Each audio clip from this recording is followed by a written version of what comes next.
ప్రభువునందు ప్రేమైన వాళ్ళారా, వారంలోని రెండవ నియామక కొడుకు సంఘముగా చేరి వచ్చిన పరిశుద్ధులందరికీ ప్రభు అయిన యేసుక్రీస్తు నామంలో నా నిండు వందనాలు చెల్లిస్తూ ఉన్నా. అందరికీ వందనాలు. ప్రభు యొక్క మహాకృపను బట్టి ఆయన ప్రత్యక్ష గుడారంలో ఆయన పాద సన్నిధికి చేరి రావడానికి ప్రభు చూపిన మహాకృపను బట్టి ప్రభుకు స్తోత్రములు. ప్రభు నందు ప్రియమైన వారారా, దేవుని వాక్యాన్ని మనం చదువుకుందాం. అపోస్తలుడైన పౌలు మొదటి కొరింథీయులకు రాసిన పత్రికలో 11వ అధ్యాయం ప్రారంభ వచనాన్ని చదువుకుందాం. అపోస్తలుడైన పౌలు మొదటి కొరింథీయులకు రాసిన మొదటి పత్రికలో 11వ అధ్యాయం మొదటి వచనాన్ని చదువుకుందాం. నేను క్రీస్తును పోలి నడుచుకొనుచున్న ప్రకారము మీరును నన్ను పోలి నడుచుకొనుడి. మరొకసారి చదువుకుందాం. నేను క్రీస్తును పోలి నడుచుకొనుచున్న ప్రకారం మీరును నన్ను పోలి నడుచుకొనుడి. ఆత్మ సహాయం కొరకై చిన్న ప్రార్థన చేసుకొని ముందుకు సాగిపోదాం.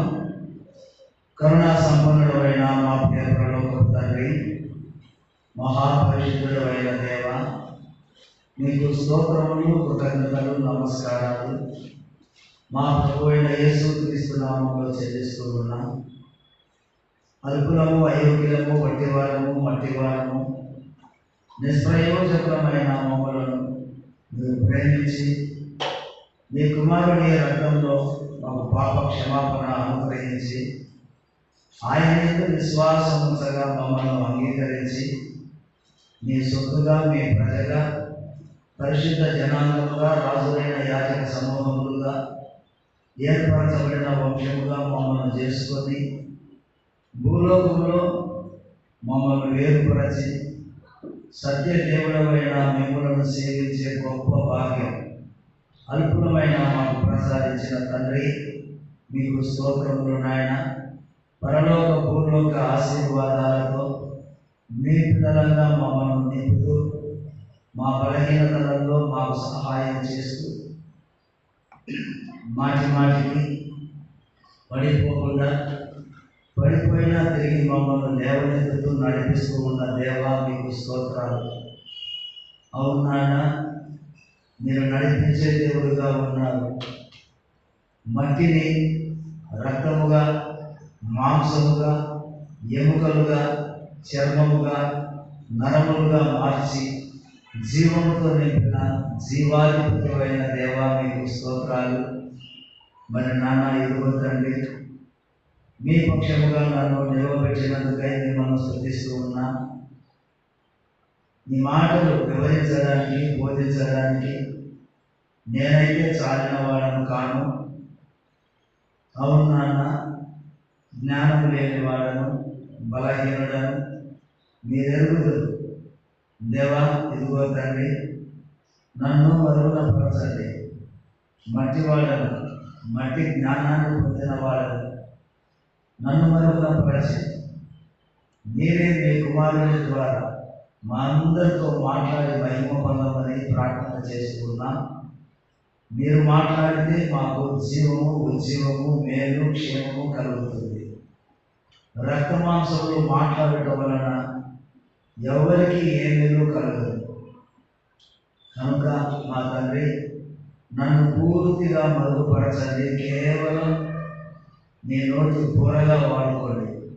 మీరే మీ కుమారుని ద్వారా మా అందరితో మాట్లాడి మహిమ పొందమని మీ దాసులు మా పేరు స్వామినాథన్ గారు నిజామాబాద్లో ఉండగా కృప చూపించండి. ఈ రాత్రి విజయవాడకు బయలుదేరి రేపు ఎల్లుండి విజయవాడలో మరి కూడికలలో పాల్గొనాలి. ఆరోగ్య విషయంలో, ఆర్థిక విషయాల్లో మీ సహాయం ఇచ్చి నడిపించండి నాన్న. గిఫ్టీని మీరు ఆదరించారు, మీకు స్తోత్రాలు. ఫైనల్ ఇయర్ ఫస్ట్ క్లాస్లో పాస్ కావడానికి కృప చూపించారు. అలాగే 23వ తారీఖు ఆదివారం మరి నాన్న స్థానిక సంఘంలో తిలక్ ప్రశాంతి, అలాగే బద్దేలు బెరాక సంఘంలో పెద్దలు విజయరావు గారి కుమారుడు కిషోరు, అలాగే అనంతపురం గాస్పెల్ అసెంబ్లీలో ఆశాపన్న కుమార్తె పిల్లలు, ఇంకా చాలామంది పరిషత్తులు గ్రూప్ 2 మెయిన్స్కు సిద్ధపడ్డారు. మరి నాన్న ఇక 2 రోజుల్లో 3 రోజుల్లో మరి ఎగ్జామ్స్ రాయాలి.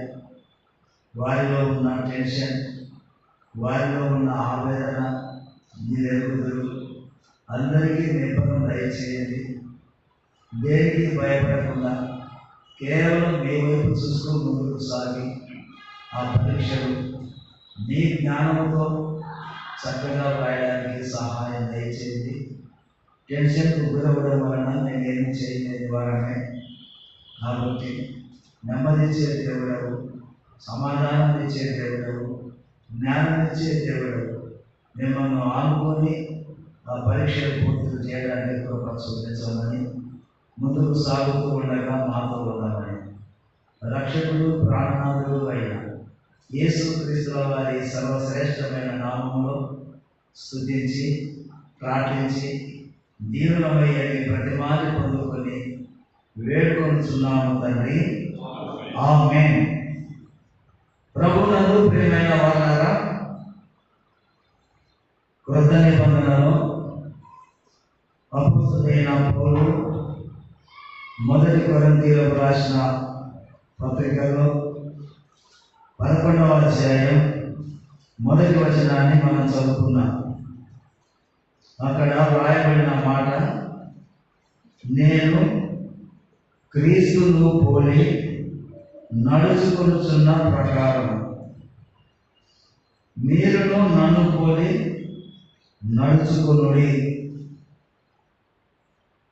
అని ఆ కొరింథీయులో ఉన్న సంఘానికి అపోస్తలుడైన పౌలు పత్రిక ద్వారా తెలియజేస్తూ ఉన్నాడు. ప్రభువునందు ప్రియమైన వారలారా, నడక నడుచుకునండి. ఒక దైవ సేవకునిగా,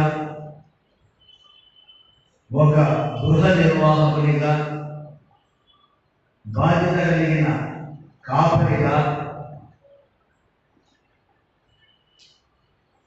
అపోస్తలుడు అయిన పౌలు మీద ఉన్న భారం మనం చూస్తూ ఉన్నాం. ఈ రోజుల్లో కూడా బాధ్యత కలిగిన వాళ్ళు చాలా మంది ఉన్నారు సంఘాలలో. విశ్వాసంలో కూడా బాధ్యత కలిగిన వారు ఉన్నారు. ఏర్పాటు చేయబడిన దేవుని సేవకులు ఉన్నారు. ఏర్పాటు చేయబడిన సువార్త గాయకులు ఉన్నారు, సువార్థికులు ఉన్నారు, పరిచారకులు ఉన్నారు, పెద్దలు కూడా ఉన్నారు. వీరందరూ సంఘక్షేమం కోసం ప్రయాసపడేవారు, సంఘక్షేమం కోసం అప్పగించుకునేవారు, సంఘక్షేమం కోసం ఎంతవరకైనా ముందుకు పోయేవారు. ఒక్క అడుగు వెనక్కు వేసేవారు కూడా కాదు. మాదిరి ఎవరంటే యేసుక్రీస్తు ప్రభువు. ఎలా నడవాలో నేర్పించిన వారు, నడకకు గురువు, నడకకు బోధకుడు, నడకకు నడిపించే విషయంలో దేవుడు.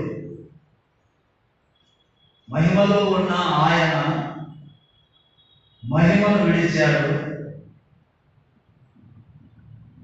తండ్రి కుడిపార్శ్వాన్ని విడిచాడు,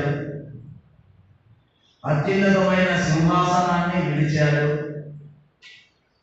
నిరంతరము దేవదూతల చేత కొనియాడబడుతూ, సేవించబడుతూ, హెచ్చింపబడుతూ, గణపరచబడుతూ, ఆరాధించబడుతూ పూజింపబడుతూ ఉన్న ఆయన వాటన్నిటినీ విడిచిపెట్టకూడని భాగ్యం అని ఎంచుకోలేదు. అది విడిచిపెట్టేది కాదు, అయినా విడిచిపెట్టారు. తండ్రి చిత్తాన్ని నెరవేర్చడానికి వాటన్నింటినీ వదిలిపెట్టారు. రక్తము మాంసము లేని ఆయన భూలోకంలో ప్రజలందరినీ పాపం నుండి విడిపించడానికి, విమోచించడానికి అప్పగించుకున్నాడు.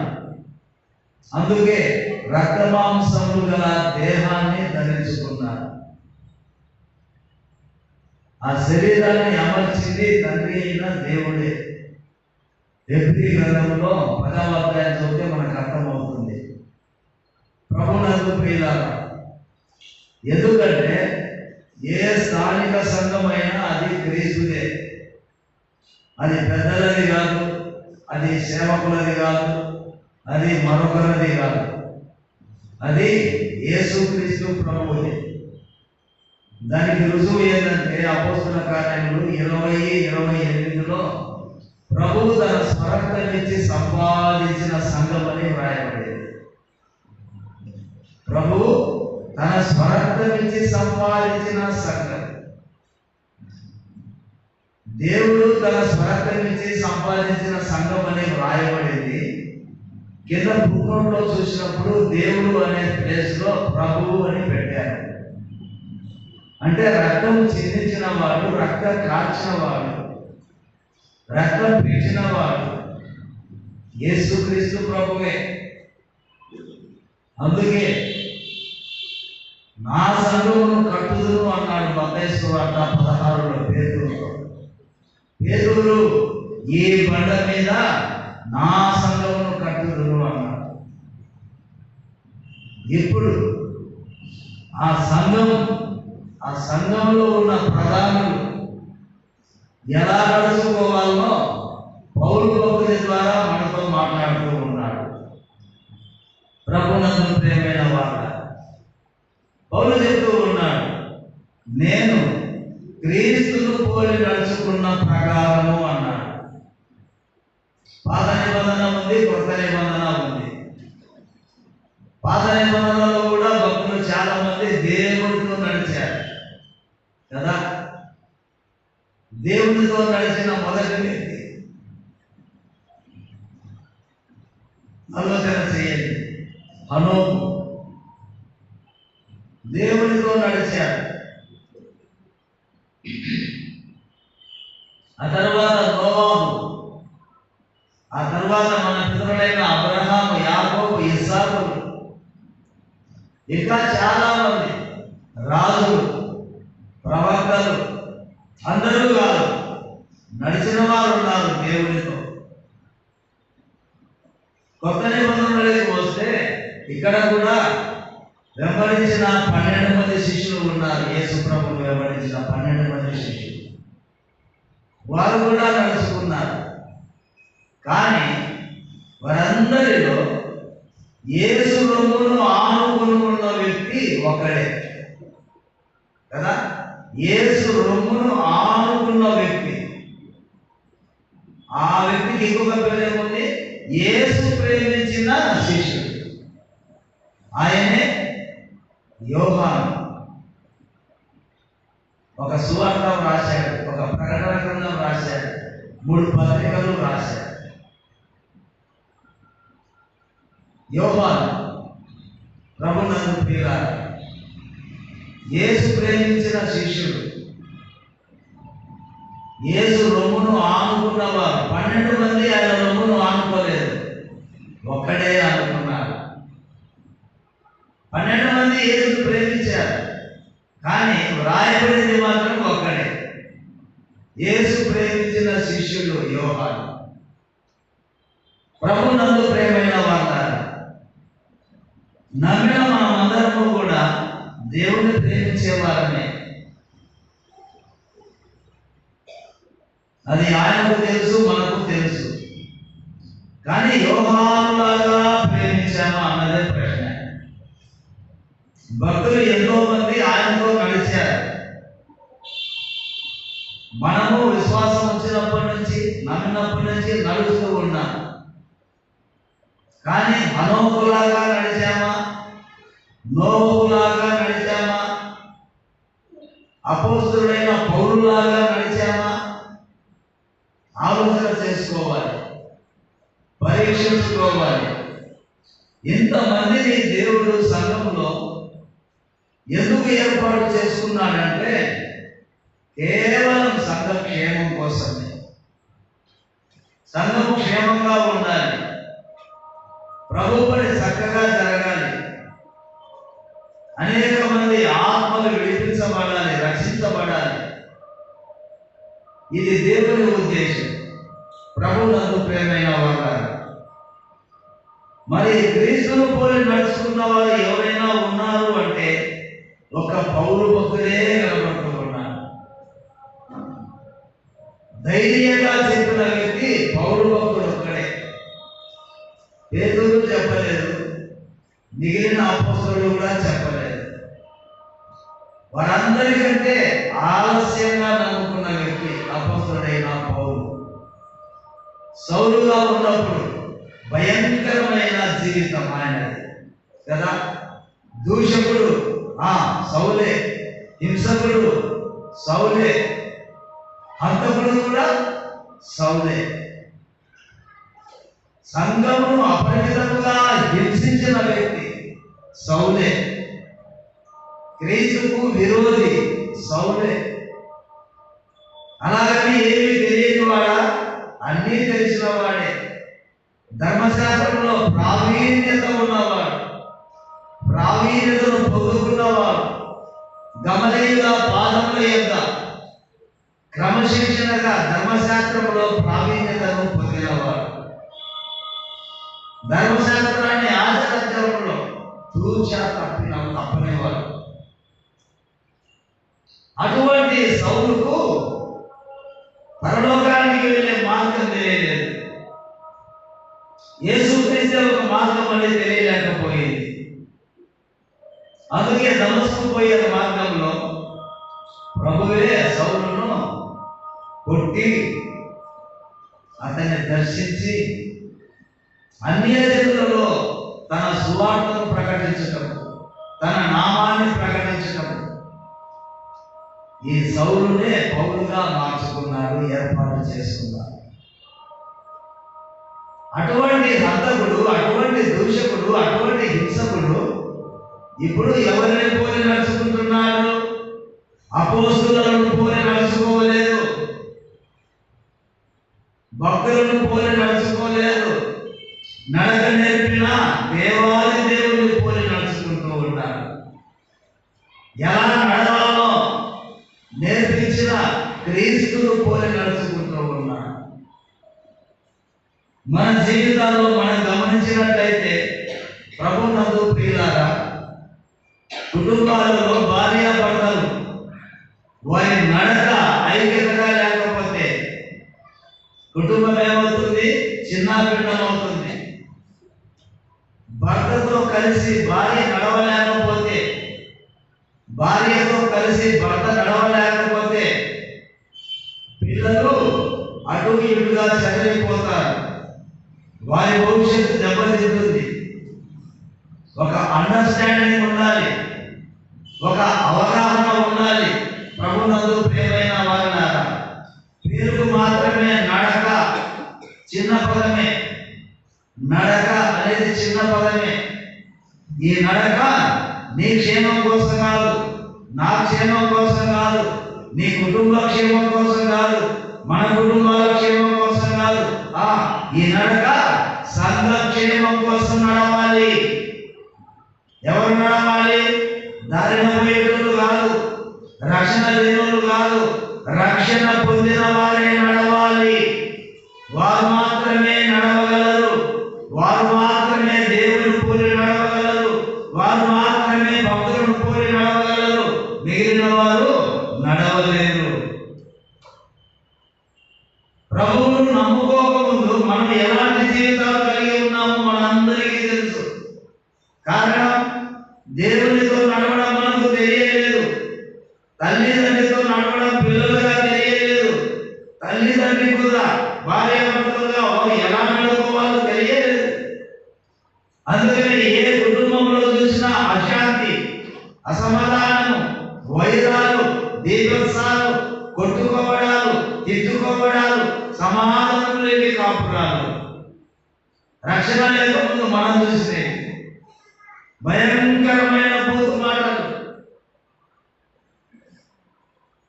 24 గంటల సినిమాలలోనే కష్టం చేసి వచ్చి తెచ్చుకున్న కష్టాన్ని తాగుకు పెట్టేవాళ్ళం, ఇస్పిటాకులలో పెట్టేవాళ్ళం, నక్కముద్దులో పెట్టేవాళ్ళం, పులిజీతాలలో పెట్టేవాళ్ళం, సరదాకు దానిని ఖర్చు చేసేవాళ్ళు. భార్య పిల్లలకు తినడానికి లేకపోయినా ఈ హంగులు మాత్రము మనకు ఉండాలి. అది రక్షణ లేని కాలాలలో. రక్షణ పొందిన తరువాత మార్పు వచ్చింది. దేవుడు మార్చాడు, మనసును మార్చాడు, హృదయాన్ని తెరిచాడు. నీవు నా సొత్తు అన్నాడు, నువ్వు నా బిడ్డలు అన్నాడు, నువ్వు నా సంఘం అన్నాడు. నా సంఘంలో మీరందరూ అంగాంగములుగా, అవయవాలుగా ఉన్నారన్నాడు. ఆ రక్షణలో తెలిసిన తర్వాత, ఆ రక్షణ పొందిన తర్వాత కుటుంబాలలో నెమ్మది వచ్చింది, క్షేమం వచ్చింది, సమాధానం వచ్చింది. భార్యాభర్తలు సఖ్యంగా ఉన్నారు. పిల్లలు కూడా తల్లిదండ్రులకు లోబడుతూ ఉన్నారు. తల్లిదండ్రులు కూడా పిల్లల పట్ల జాగ్రత్త కలిగి నడుచుకుంటూ ఉన్నారు. ప్రభునందు ప్రియమైన వాళ్ళ, నువ్వు నడిచే నడక నీ కుటుంబానికి మేలుస్తూ ఉంది. నేను నడిచే నడక నా కుటుంబానికి క్షేమమిస్తూ ఉంది. నడకే తప్పిపోతే అంతా అస్తవ్యస్తమే. కుటుంబానికి రూపురేఖలు మారిపోతాయి. అయితే ప్రభునందు ప్రియులారా, ఇక్కడ అపోస్తుడైన పౌలు ఒకే మాట చెప్తూ ఉన్నాడు. మీరందరూ నడుచుకున్నారో లేదో నాకు తెలియదు, నేనైతే క్రీస్తును పోలి నడుచుకున్నాను. మీకు అందరికీ తెలుసు. కాబట్టి నేను మీకు కూడా చెప్తూ ఉన్నాను, మీరు నన్ను పోలి నడుచుకోండి అన్నాడు. ఇదే మాట నన్ను మనం కూడా చెప్పవలసిన వారు. కానీ చెప్పడానికి సాహసం ఎవరూ చేయలేము. కారణం బలహీనతలు, కారణం లోటుపాటు, కారణం సరిలేని విధానం, అనేక విధములైన ఆలోచనలు, వ్యక్తిగతంగా, శరీరపరంగా, సంఘపరంగా, కుటుంబపరంగా దేవునికి విరోధమైన ఆలోచనలు. అలాంటి ఆలోచనలో ఉండడం వలన దేవుడితో కలిసి నడవడం మనకు కష్టమైపోతుంది. ప్రభునందు ప్రియులారా, కలిసి నడిచిన వారు మేలు పొందారు. నడవలేని వారు ఆయాసపడుతూ ఉన్నాం. కానీ సంఘ క్షేమం కోసం ఎవరు కావాలి? నడిచేవారు కావాలి. పౌలును పోలి నడిచేవారు కావాలి. క్రీస్తును పోలి నడిచేవారు కావాలి. సంఘము యేసు ప్రభు స్వరకమించి పెట్టింది. అది ఎప్పటికప్పుడు శుద్ధంగానే ఉండాలి. ప్రభునందు ప్రియమైన వాళ్ళారా, ఆమోసు ప్రవక్త ఒక మాట చెప్తాడు చూడండి. పాత నిబంధనలో ఆమోసు గ్రంథంలో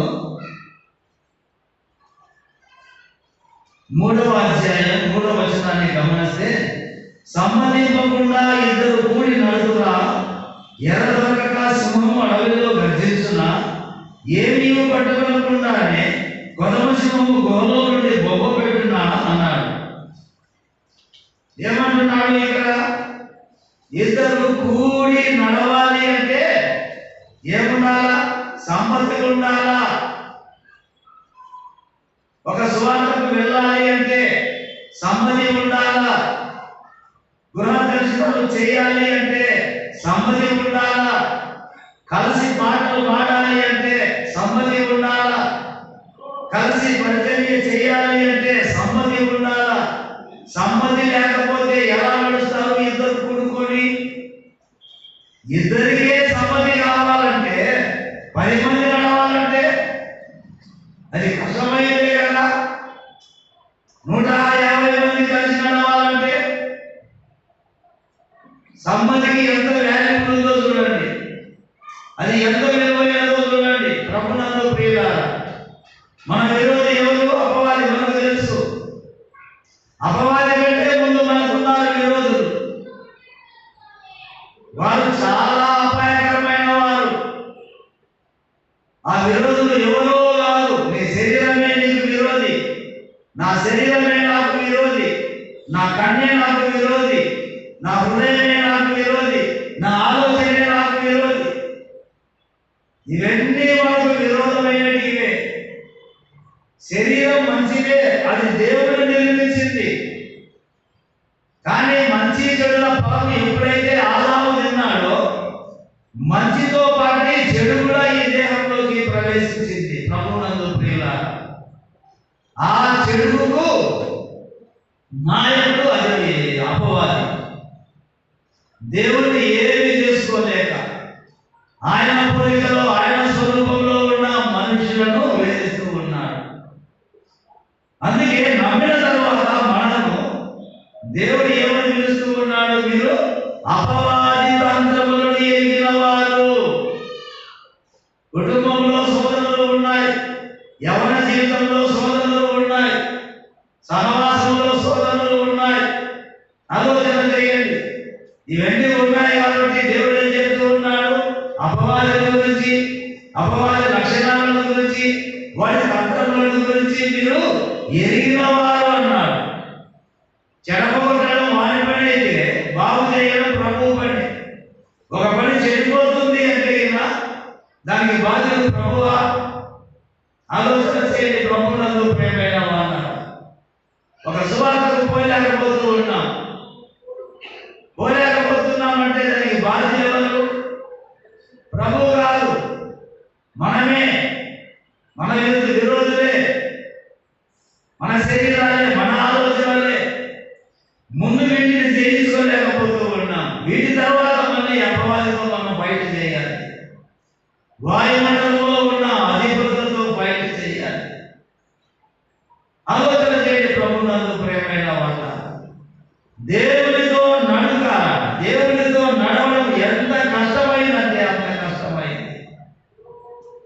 అందుకే ఆమోసు ప్రవక్త ద్వారా దేవుడే పలుకుతూ ఉన్నాడు, సమ్మతి లేకుండా ఇద్దరు కూడి నడుతురా. సమ్మతి లేకుండా సువార్తకుడిని నడిపించగలరా? సమ్మతి లేకుండా గృహదర్శనాలు చేయగలరా? సమ్మతి లేకుండా కాటేజ్ మీటింగ్లు చేయగలరా?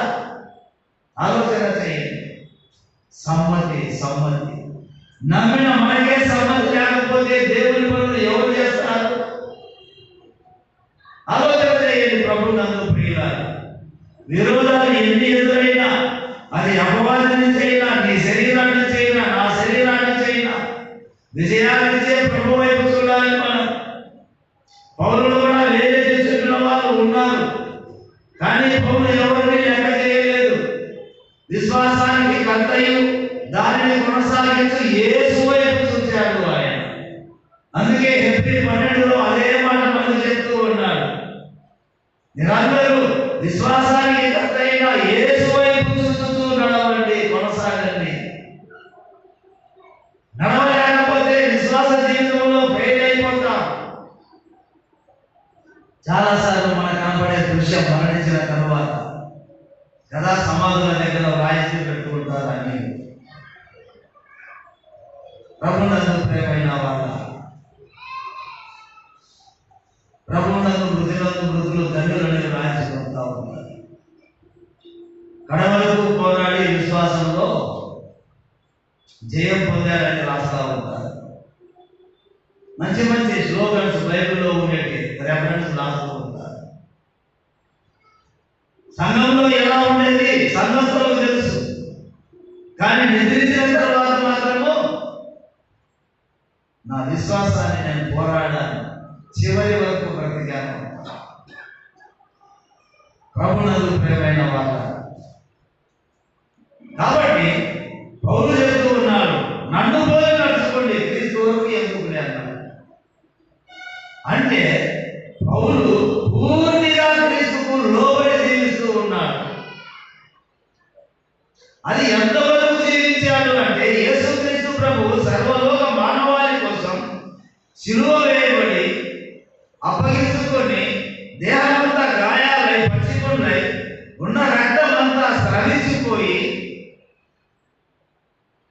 ఆ యొక్క ముళ్ళ కిరీటాన్ని ధరించుకొని చేతుల్లో గాయాలు, కాళ్ళలో గాయాలు, ప్రక్కలో బల్లెపోటు, వీటన్నింటినీ భరించాడు, నలిగిపోయాడు.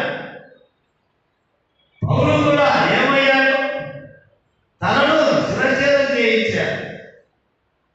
ఎందుకు? యేసుక్రీస్తుకు అనుసరించి జీవించినందున, యేసుక్రీస్తును పోలి జీవించినందున తల నరికేశారు. పౌలు భక్తుడిని, పేతురును తలకిందులుగా సిలువ వేశారు.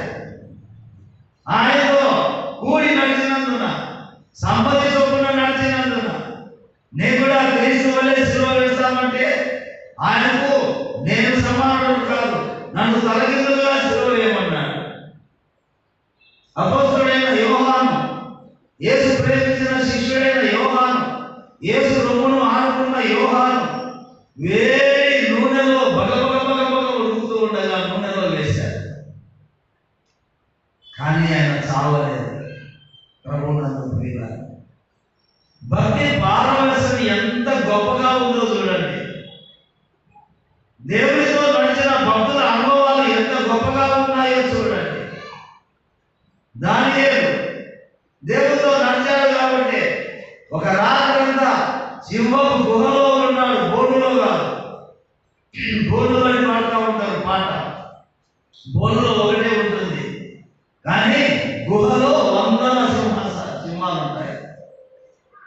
ఒక రాత్రంతా సింహముల మధ్య దానియేలు ఉన్నాడు అంటే దేవుడితో నడిచిన అనుభవం, దేవుడితో ఉన్న సంబంధం, సత్యంతో ఉన్న సంబంధం.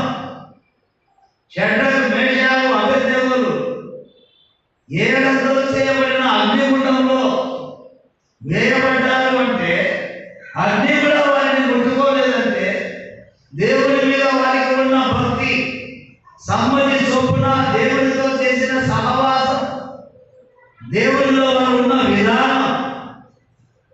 ఆలోచన చేయండి ప్రభువునందు ప్రియమైన వారు. మన జీవితాలను పరీక్షించుకుంటే అవి కనపడవు, మనసు ఒకటి కూడా కనపడవు. చిన్న చిన్న అనుభవాలే మనవి. అలాంటివి వచ్చినాయంటే మన జీవితంలోకి మనమంతా పరారు కావాల్సిందే, తప్పించుకోలేనా పారిపోవడానికి సిద్ధంగా ఉంటాం.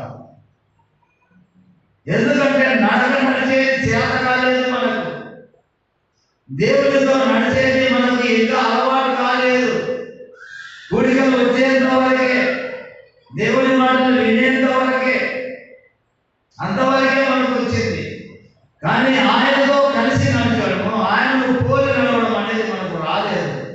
ప్రభువునందు ప్రియమైన వాళ్ళ ఆలోచన చేయండి. దేవుడితో నడిచేది మనం నేర్చుకోవలసిన వారంగా ఉంటాం. అందుకే భక్తులందరూ మనకు ఆదర్శంగా దేవుడు బైబిల్లో రాయించారు. ప్రభువునందు ప్రియమైన వాళ్ళారా, ఇదే అపోస్తలుడైన పౌలు కొరింథీయులకు రాసిన మొదటి పత్రిక 14వ అధ్యాయం 33వ వచనాన్ని గమనించినట్లయితే, అలాగే పరిశుద్ధుల సంఘములన్నిటిలో దేవుడు సమాధానానికే కర్త కానీ అల్లరికి కర్త కాదు అని వ్రాయబడింది. ఆలోచన చేయండి. పరిశుద్ధుల సంఘములన్నింటిలో క్రీస్తు రక్తం నుంచి స్థాపించబడిన సంఘం అది ఏదైనా పరిశుద్ధమైంది.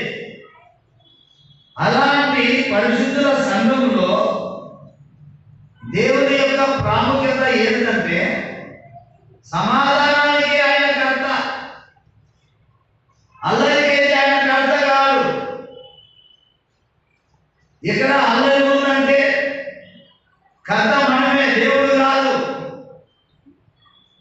ఇంకొక స్థలంలో అల్లరి ఉందంటే కర్త మనమే, దేవుడు కాదు. దేవుడు దేనికి కర్త అంటే సమాధానానికే కర్త.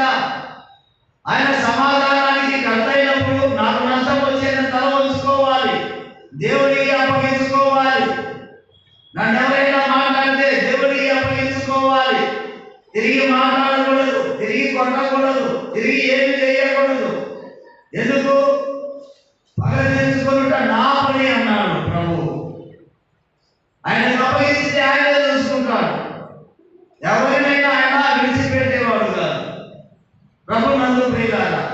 పరిశుద్ధుల సంఘములన్నిటిలో దేవుడు సమాధానానికే కర్త కానీ అల్లరికి కర్త కాదని వ్రాయబడి ఉంటే ఈనాడు అల్లరి విలయతాండవం చేస్తూ ఉంది. కొన్ని సంఘాలలో పోలీసులు లేకపోతే ఆరాధన జరగడం లేదు. ఎంత బాధకరం, చెప్పుకోవడానికి సిగ్గుచేటనిపిస్తుంది. ఇదే నా విశ్వాసం. ఇలాంటి జీవితాలైన విశ్వాసులుగా మనం జీవించేది. ఆలోచన చేయండి. ప్రభువునందు ప్రియమైన వారు, ఆదికాండం 6వ అధ్యాయంలో ప్రభువునందు ప్రియులారా 12, 13 వచనాన్ని చదువుకుందాం. ఆ దినమందే 7వ అధ్యాయము 13వ వచనం. ఆ దినమందే నోవహు కుమారులకు సేమును, ఆమును, యాపేతును, నోవహు భార్యయు వారితో కూడా అతని 3 కోడళ్లను ఆ ఓడలో ప్రవేశించిరి. వీరే కాదు, ఆయా జాతుల ప్రకారం వినండి, ఆయా జాతుల ప్రకారం ప్రతి మృగమును, ఆయా జాతుల ప్రకారం ప్రతి పశువును, ఆయా జాతుల ప్రకారం నేల మీద ప్రాకు ప్రతి పురుగును, ఆయా జాతుల ప్రకారం ప్రతి పక్షియు, నానా విధములైన రెక్కలు గల ప్రతి బిడ్డయు ప్రవేశించెను. జీవాత్మగల సమస్త శరీరులలో అన్నాడు. రెండేసి ఓడలో ఉన్న నోవహు వద్ద ప్రవేశించెను. ప్రభువునందు ప్రియమైన వారు, అన్ని నోవహు ఉన్న ఓడలోకి ప్రవేశించెను. ఎలా ప్రవేశించాయి? ఎవరు నడిపించారు? ఎవరు తోలుకొని పోయారు? గొర్రె తోలుకొని పోయినట్టు, మేక తోలుకొని పోయినట్టు ఆలోచన చేయండి. బ్రతకడానికి మాత్రమే వాడికి శరీరం ఉంది, జీవాత్మ ఉంది కదా. కానీ ఓడలోకి అవే పోయాయి. ఎవరు తోలుకొని పోలేదు. పక్షులైనా, బిడ్డలైనా, ప్రాకృతులైనా, జంతువులైనా, భూమి మీద ఉన్న అన్ని జతలుగా ఓడలోకి పోయాయి. ఆ తరువాత అప్పుడు మళ్ళీ చెప్పాడు, ప్రవేశించినవన్నీ దేవుడు అతనికి ఆజ్ఞాపించిన ప్రకారము సమస్త శరీరులలో మగదయు ఆడదయు ప్రవేశించెను. అప్పుడు యెహోవా ఓడలో అతన్ని మూసివేసెను అన్నాడు. ప్రభువునందు ప్రియమైన వారు, జలప్రళయం అయిపోయింది. ఆ 24వ వచనాన్ని గమనిద్దాం. 120 దినముల వరకు నీళ్లు భూమి మీద ప్రచండముగా ప్రబలను అన్నాడు. ఎన్ని దినాలు? 150 దినాలు. నెలకు 30 రోజులు. 5 నెలల 15 150. 5 నెలలు ఓడలో ఈ జంతువులన్నీ ఉన్నాయి. కొట్టుకోలేదు, కలపడలేదు, ఒకరినొకరు చంపుకొని తినలేదు. ఎలా ఐక్యతగా ఉన్నాయి? నోరు లేని జంతువులు, నోరు లేని పశువులు, ప్రాకృతులు, సమస్త జీవరాశులు అన్నారు. ఎంత ఐక్యతగా ఉన్నాయి చూడండి. 1 రోజు కాదు, 2 రోజులు కాదు, 5 మాసాలు. ప్రభువునందు ప్రియులారా, కుటుంబంలో సఖ్యంగా ఉండలేము, భార్యతో సఖ్యంగా ఉండలేము, భర్తతో సఖ్యంగా ఉండలేము, పిల్లలతో సఖ్యంగా ఉండలేము, తల్లిదండ్రులతో పిల్లలు సఖ్యంగా ఉండలేము. ఆ ఐక్యత జతలుగానే ఉన్నాయి. ఆడ ఉంది, మగ ఉంది, కానీ ఎటువంటి ఏమీ జరగలేదు. నెమ్మదిగా ఉన్నారు, సమాధానంగా ఉన్నారు. పరిశుద్ధుల సంఘములన్నింటిలో దేవుడు సమాధానానికి కర్త, అల్లరికి కర్త. ఇది మనలో జీవించుకున్నప్పుడు అల్లరికి మనం అవకాశం ఇవ్వము. అల్లరి చేసేవాళ్ళు ఉంటే చేసుకోండి, దేవుడికి అప్పగిద్దాం. మనమేమి చేయవలసిన అవసరం లేదు. దేవుడు సమస్తంలో ఎరుగును. కానీ దేవుడి పనికి ఆటంకంగా మనం ఉండకూడదు. ప్రభువునందు ప్రియులారా, ఆటంకంగా ఉన్నామంటే ఆయనతో నడక మనకు చేత కాలేదు, ఆయనతో కలిసి నడిచేది మనకు రాలేదు, ఆయన నేర్పిన నడక మనకు నచ్చలేదు.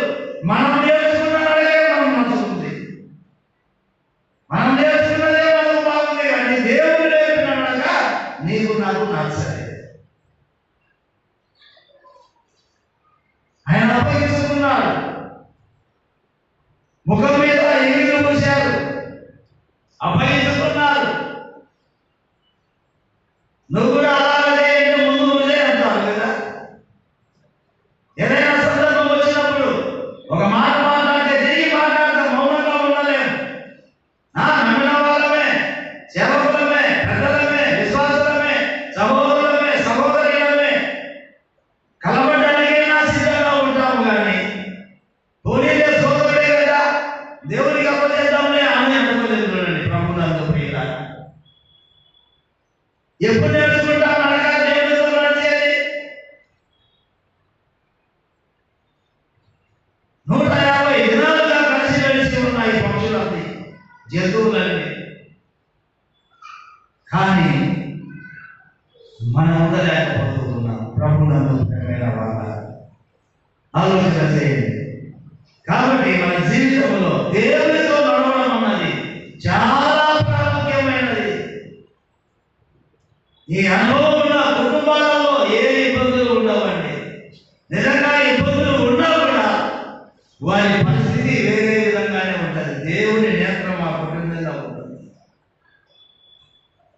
కోరికలు తీర్చకపోవచ్చు కానీ అవసరాలు తీరుస్తాడు దేవుడు. ఎదిగే కొద్ది ఒదిగి ఉండాలంటారు పెద్దలు కదా. ఒదిగి ఉండేది రాలేదు. హెచ్చించవలసిన యేసు ప్రభు తగ్గించబడ్డాడు. కానీ మనం తగ్గించేది రాలేదు. మనం తగ్గించుకోవడం కాలం లేదు. ఆయన హెచ్చించవలసిన వాడు, హెచ్చింపబడవలసిన వాడు. బాప్తిస్మం ఇచ్చి యోహాను అంటున్నాడు మత్తయి సువార్త 3వ అధ్యాయంలో, మనమంతా తగ్గి ఉండవలసిన వారు. పెద్ద కుప్పల మీద బతుకుతూ ఉంటే మన జీవితాలను మార్చేశారు. అధికారంలో మనల్ని కూర్చుండబెట్టాడు, ప్రధానంలో మనల్ని కూర్చుండబెట్టాడు. కానీ ఆయనతో మనం తగ్గించుకోలేకపోతూ ఉన్నాం. ప్రభునందు ప్రియులారా, కాబట్టి ప్రభునందు ప్రియమైన వాళ్ళారా, పౌలు భక్తులు ఏ విధంగా ఆయన నడుచుకున్నాడో క్రీస్తును పోలి మనలో కూడా ఆయన ఆజ్ఞాపిస్తూ ఉన్నారు. ఆయనను పోలి నేను నడుచుకున్నాను, నన్ను పోలి నేను నడుచుకోండి. క్రీస్తు వలె అప్పగించుకున్నాడు పౌలు. బ్రతుకుడు అయితే క్రీస్తే అన్నాడు, ఇక వేరేది లేదు. చావైతే లాభం అన్నాడు. ఈరోజు ఎవరో అవార్డు చెప్పలేకపోతూ ఉన్నారు. కనీసం 1 గంట 2 గంటలు కూడా మనం దేవుడి కొరకు వినియోగించలేకపోతూ ఉన్నాం. అది కూడా సమయం ఉన్నప్పుడైనా. అన్ని దేవుడి పనులే, అన్ని జరగాలి. మన పనులు జరగాలి, దేవుడి పనులు కూడా జరగాలి. దేవుడి పనికి ఎప్పుడైతే మనం విలువ ఇస్తామో మనల్ని హెచ్చించేవాడు దేవుడు. అపోస్తలుడైన పౌలు ఎఫెసీయులకు రాసిన పత్రిక 5వ అధ్యాయంలో మొదటి 2 వచనాలు చదువుకుందాం. కావున మీరు ప్రియులైన పిల్లల వలె దేవుని పోలి నడుచుకొనుడి అన్నారు. ఎవరంటారు మీరు? ప్రియమైన పిల్లలు, ప్రియులైన పిల్లలు. ఎవరి పిల్లలు? దేవుని పిల్లలు, దేవుని సొత్తు, దేవుని బంగారం. ఆయన రక్తం ఇచ్చి కొనబడిన వారు. ఆయన కొన్నాడు. అందుకే చెప్తూ ఉన్నాడు, మీరు ప్రియులైన పిల్లల వలె దేవుని పోలి నడుచుకొనుడి అన్నాడు. క్రీస్తు మిమ్మును ప్రేమించి, ఆయన ప్రేమించాడు. ఎలా ప్రేమించాడంటే మన కొరకు చనిపోయాడు. మన కొరకు అంటే మన పాపముల కొరకు, మన మంచి కోసం కాదు. ఆ రోమీయులకు రాసిన పత్రిక 5వ అధ్యాయంలో చెప్తాడు, ఎవరైనా మంచివారి కొరకు ఎవరైనా ప్రాణం పెట్టి తెగిస్తాడు, కానీ చెడ్డవారి కొరకు ఎవరైనా మరణించునా? ఎవరు లేరు. ఆయన ప్రేమించాడు. ఎందుకు ప్రేమించాడు? పరిమళ వాసనగా నేను ఉండాలి, దుర్వాసనగా ఉండకూడదు. నమ్మనప్పుడు దుర్వాసనగా ఉన్నాం, కంపు కొడుతూ ఉన్నాం. ఎక్కడ చూసినా పాపపు రోగాలే, ఎక్కడ చూసినా పాపపు వాసనే.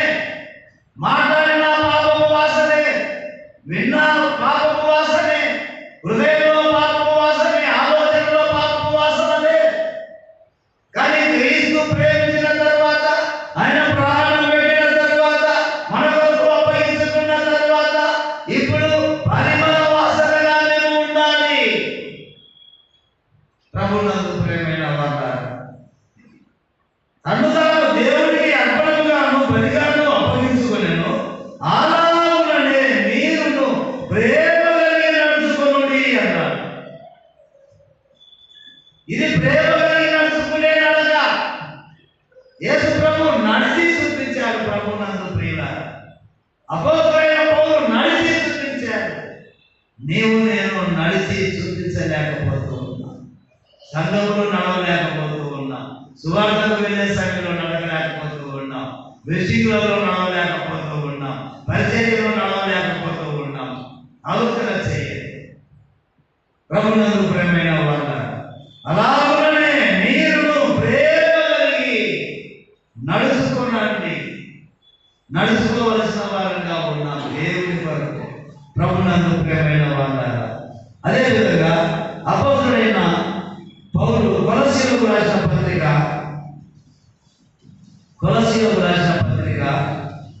2:7 చూసినట్లయితే,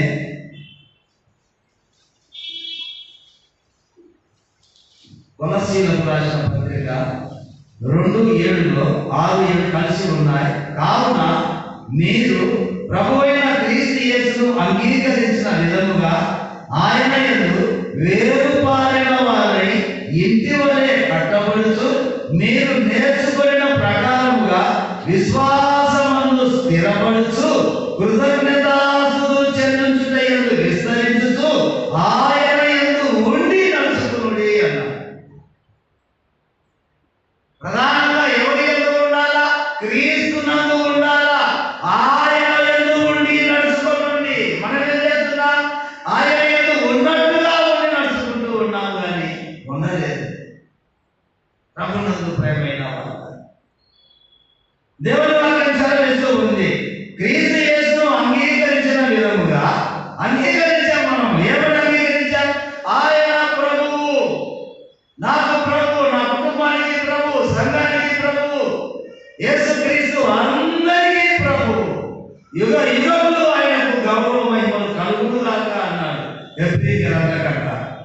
కాబట్టి ఆయన ప్రభువు అని అంగీకరించిన మనలలో వేరు పారి, విశ్వాసం అనే వేరు పారిపోయి, చెట్టు పెరిగే కొద్దీ మొక్క వేరు లోపలికి పాకుని పోతుంది కదా. గాలి వచ్చినా వాన వచ్చినా పడవు. బలం బలం బలం, వేరు పారే కొద్దీ బలం. మనలో ఆ వేరు పారడం లేదు. ఆయన వేరు పారిన వారి ఇంటి వలె కట్టబడుతూ, ఎవరి ఇల్లు? దేవుని ఇల్లు. నీది కాదు, నాది కాదు. ఇది దేవుని ఇల్లు. ఈ ఇంటిలో ఎలా ఉండాలి? ఏ వేరు పారిన వారి వలె ఉండాలి. ఇంటి వలె కట్టబడాలి. ఈ దేవుని ఇంటిలో కులాలు లేవు, మతాలు లేవు, జాతులు లేవు, విభేదాలు లేవు, అల్లరి లేవు, పాప సంబంధమైన ఆలోచనలు లేవు. ఇది క్రీస్తు ఇల్లు. ఆయన ఇంటిలో మనం కట్టబడుతూ ఉన్నాం. వేరు పారిన అనుభవంతో కట్టబడాలి. మీరు నేర్చుకున్న ప్రకారంగా విశ్వాసమందు స్థిరపరచబడుతూ అన్నాడు. విశ్వాసమందు స్థిరపరచబడుతూ ప్రభునందు ప్రేమైన వాళ్ళ, ఇది ఏ విశ్వాసము? సంఘంలో నేర్చుకునే విశ్వాసము. సంఘం అనే పాఠశాలలో నేర్చుకున్న విశ్వాసము.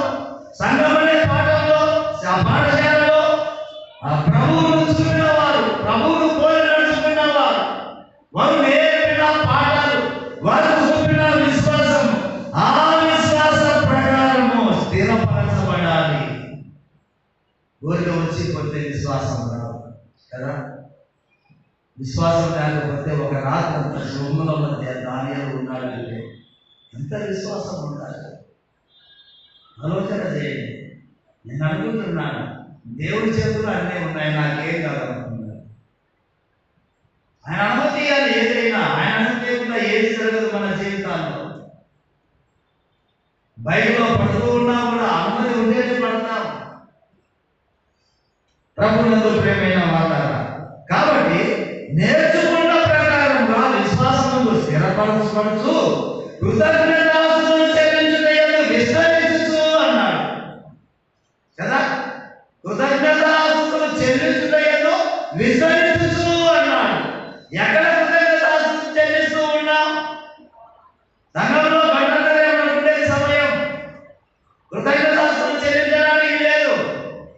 ఆదివారం ఆరాధనలో స్తోత్రాలు చెల్లిస్తాం, స్తుతులు కృతజ్ఞతాస్తుతులు ఆత్మ సంబంధమైన బలులు చెల్లించుటలో విస్తరించుచు అన్నాడు. ఎన్ని ఆదివారాలు మౌనంగా ఉన్నావో, ఎన్ని ఆదివారాలు పాడకుండా ఉన్నావో, ఎన్ని సంఘ కూడికలలో మౌనంగా ఉన్నావో ఆయన విస్తరించమంటూ ఉన్నాడు. కృతజ్ఞతాస్తుతులు చెల్లించుటయందు నువ్వు నోరే తెరవకపోతే నేను విస్తరిస్తూ ఉన్నాను ప్రభు అని ఎలా జరుగుతుంది చెప్తే ప్రభువుకు మౌనంగా ఉండడము ఆరాధించడమే అన్నాడు పాత నిబంధనలో. కానీ కొత్త నిబంధనలో ఏమన్నాడు? జిహ్వా బలము అర్పించడము అన్నాడు. జిహ్వా బలము అర్పించాలి, మౌనంగా ఉండకూడదు. సహోదరులు హృదయపూర్వకంగా ఆ కృతజ్ఞతాస్తుతులు విసర్జించే విషయంలో ఆనందం చేస్తాడు. ప్రభునందు ప్రియమైన వాళ్ళ కృతజ్ఞతాస్తుతులు చెల్లించుటయందు విస్తరించుచు ఆయన యందు మీరు నడుచుకునుడి. నువ్వు కృతజ్ఞతాస్తులే చెల్లించకుండా మౌనంగా ఉంటే ఆయన యందు నీ ఏం నడుచుకుంటావు? స్వరాన్ని సరిగా విప్పలేవు, ఎవరికి వినపడదు మాట్లాడితే. ఏమైంది నీ స్వరం? ఆలోచన చేయండి ప్రభునందు ప్రియమైన వాళ్ళ. కాబట్టి ప్రభునందు ప్రియమైన వాళ్ళ ఈ విశ్వాసం అనే వేరు పాదుకొని పోవాలి. ఏ సందర్భమైనా ఆ వేరు పాదుకునే ఉండాలి, భయపడవలసిన అవసరమే లేదు. కృతజ్ఞతాస్తుతులు చెల్లించుటయందు విస్తరించుతూ ఉండాలి.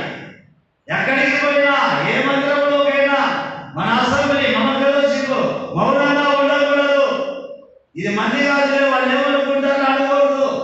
అవకాశం ఇస్తే వెళ్ళాలి, ప్రభువుకు లోపడాలి, పాడమన్నప్పుడు పాడాలి, వాక్యం చెప్పమన్నప్పుడు చెప్పాలి, స్తుతులు చెల్లించమన్నప్పుడు చెల్లించాలి, పరిచర్యకు రమ్మన్నప్పుడు వెళ్ళాలి. ప్రభునందు ప్రియమైన వాళ్ళ ఆలోచన చేయండి. కాబట్టి ప్రభునందు ప్రియులారా నన్ను పోలి నడుచుకునుడి, పౌరులు పోలి నడుచుకోమంటూ ఉన్నారు. కుటుంబానికి యజమానుడు పురుషుడు, పురుషుడికి యజమానుడు క్రీస్తు, క్రీస్తుకి యజమానుడు తండ్రి అయిన దేవుడు, స్త్రీకి యజమానుడు పురుషుడు. ఈ క్రమము ప్రతి కుటుంబంలో, ప్రతి సంఘంలో ఉండాలి. ప్రభునందు ప్రియమైన వాళ్ళ కాబట్టి పౌలు చెప్తూ ఉన్న మాట, క్రీస్తును పోలి నేను నడుచుకున్నాను, మీరు నన్ను పోలి నడుచుకోవాలి అన్నారు. చివరిగా ఒక మాట చూసి మనం ముగించుకుందాం. యెహోషువ గ్రంథంలో, యెహోషువ గ్రంథం 22:5 చదువుకుందాం. యెహోషువ గ్రంథం 22:5లో అక్కడ వ్రాయబడిన మాట, అయితే మీ పూర్ణ హృదయంతోనూ మీ పూర్ణ ఆత్మతోనూ మీ దేవుడైన యెహోవాను ప్రేమించుచు ఆయన మార్గములన్నిటిలో నడుచుకొనుచు ఆయన ఆజ్ఞలను గైకొనుచు ఆయనను హత్తుకొని ఆయనను సేవించుచు యెహోవా సేవకుడైన మోసే మీకు ఆజ్ఞాపించిన ధర్మమును ధర్మశాస్త్రమును అనుసరించి నడుచుకొనుడి అన్నాడు. ప్రభునందు ప్రియమైన వాళ్ళ చిన్న మాట అయినా, చిన్న థ్యాంక్స్ అయినా హృదయపూర్వకంగా రావాలి. పైకి మాట్లాడేది కాదు, 2 నాలుగల ధోరణి కాదు. అవి విశ్వాసాల జీవితంలో ఉండనే ఉండకూడదు. దేవుడే చెప్తూ ఉన్నాడు యెహోషువతో, ప్రభునందు ప్రియమైన వాళ్ళ మీ పూర్ణ హృదయంతో పూర్ణ ఆత్మతో నీ దేవుడైన యెహోవాను ప్రేమించుచు. పైకి ప్రేమిస్తూ ఉన్నాం, లోపల ప్రేమించడం లేదు. పైకి ప్రేమిస్తూ ఉన్నాం, అంతరంగంలో ప్రేమ కనిపించడం లేదు. అందుకే జీవితాల్లో కార్యాలు జరగడం లేదు, నష్టాలు కలుగుతూ ఉన్నాయి, శ్రమలు కలుగుతూ ఉన్నాయి. ప్రభునందు ప్రియమైన వాళ్ళ ఆయన మార్గములన్నిటిలో నడుచుకొనుచు ఆయన ఆజ్ఞలను గైకొనుచు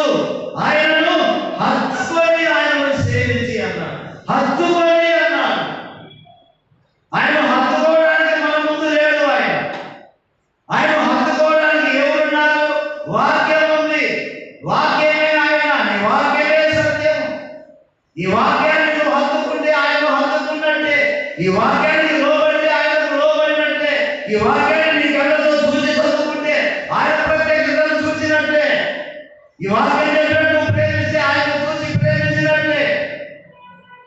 అదో దేవుడేంటి ప్రభునందు ప్రేమైన వాళ్ళ ఏమన్నాడు?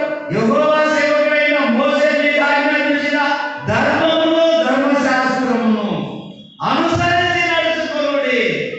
నీ లెక్క ప్రకారం కాదు, నీ ఆలోచన ప్రకారం కాదు. దేవుడి వాక్యం ఇలా ఉందా, అయితే ఇలా వెళ్దాం కదా. వాక్యాన్ని అనుసరించి నడుచుకోవాలి నీవు నేను. అప్పుడే మన జీవితాలలో నిజమైన వెలుగు మనం కనబడతాం. ప్రభునందు ప్రేమైన ఆలోచన చేయండి. కాబట్టి ఈ రాత్రి కాల సమయంలో దేవుడు మనతో మాట్లాడిన ఈ మాటలన్నింటినీ జ్ఞాపకం చేసుకుందాం. పౌలు క్రీస్తును పోలి నేను నడుచుకున్న ప్రకారం మీరు నన్ను పోలి నడుచుకోండి. అలాంటి జీవితాన్ని దేవుడు మనకు అనుగ్రహించును గాక. దేవుడు ఈ కొద్ది తలములు మన వెనుకలో దీవించి ఆశీర్వదించును గాక.